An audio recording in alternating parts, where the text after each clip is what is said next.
it all had to happen with Joseph, that is.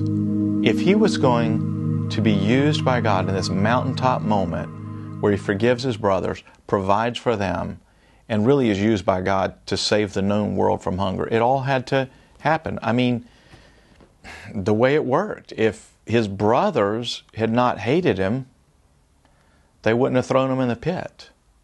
And if they hadn't thrown him in a pit and really wanted to kill him, but decided against it, they wouldn't have, in a moment, sold him into slavery, some passers-by, on their way to Egypt.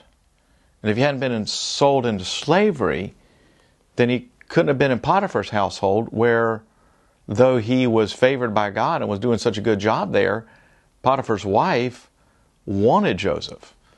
If he hadn't been doing such a good job, Potiphar's wife wouldn't have seen all this favor on him, probably wouldn't have tried to seduce him. And if she hadn't tried to seduce him, then he wouldn't have resisted her, and then she wouldn't have falsely accused him. And if she hadn't falsely accused him, he wouldn't have been thrown in prison.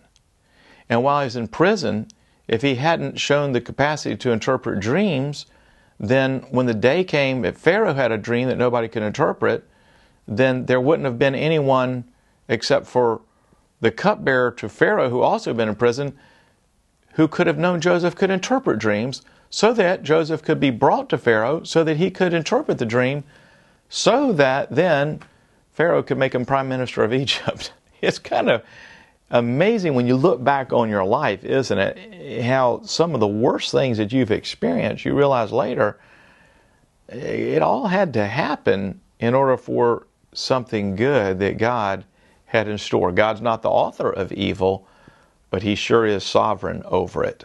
Hope you'll get today's daily devotional on this subject, and better yet, check out today's full radio broadcast called Mountaintop Miracles, in which I tell more about this and a huge testimony. You can get it all for free at sharingthelight.org.